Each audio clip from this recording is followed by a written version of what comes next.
Le drame de l'Afrique, c'est que l'homme africain n'est pas assez entré dans l'histoire.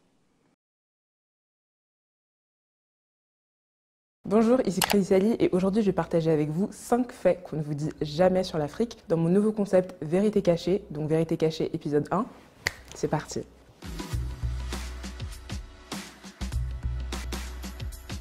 Alors pour commencer, le nom même de l'Afrique. Saviez-vous que le nom originel de l'Afrique est en réalité Alkebulan, qui signifie mère de l'humanité ou encore jardin d'Éden. C'est ainsi que les Maures, les Nubiens ou encore les Numidiens et même le peuple de Carthage appelaient l'Afrique. Cependant, à la chute de l'empire de Carthage en -149 avant Jésus-Christ, les Romains décidèrent de renommer Alkebulan l'Afrique.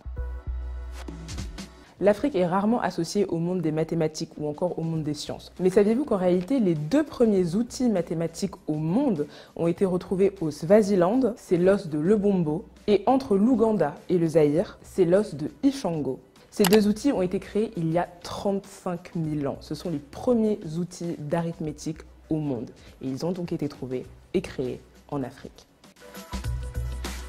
On sait tous que l'Afrique est le berceau de l'humanité, surtout depuis la découverte de Lucie en 1974 en Éthiopie. Mais saviez-vous qu'en réalité, c'est le berceau de la vie? L'Afrique est le seul continent sur la planète à réunir à lui tout seul 9 biomes, c'est-à-dire 9 écosystèmes, notamment les savanes, les mangroves, les forêts ou encore les prairies et les déserts. C'est également, bien évidemment, le continent le plus riche en matière de ressources naturelles. Pétrole, or, diamant, aluminium, gaz, graphite, sel, bois, charbon et encore tellement d'autres minerais. En parlant de minerais, parlons du cobalt. La plus grosse réserve de cobalt se trouve en République démocratique du Congo.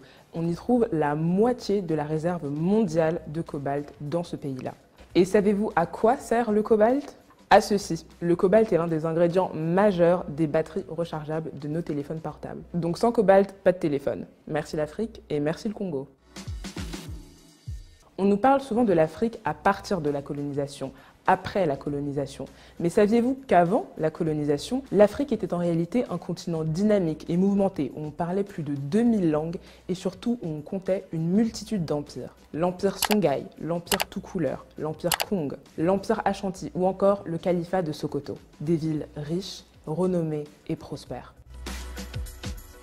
Et justement, en parlant de prospérité, saviez-vous que l'une, si ce n'est pas la première université au monde, a été créée au Mali? C'est l'université de Sankoré, à Tombouctou. Elle a été bâtie au XIVe siècle. Et figurez-vous que c'était une véritable capitale culturelle. Des multitudes de citadelles d'études, des centres d'apprentissage, des académies. On y enseignait des multitudes de matières, les arts, les sciences, la religion ou encore, bien évidemment, les mathématiques. Cette université, Tombouctou, le Mali, l'Afrique, a fortement contribué et participé au développement de l'humanité. Alors à tous ceux qui disent que l'homme africain n'est pas assez entré dans l'histoire. C'est que l'homme africain n'est pas assez entré dans l'histoire.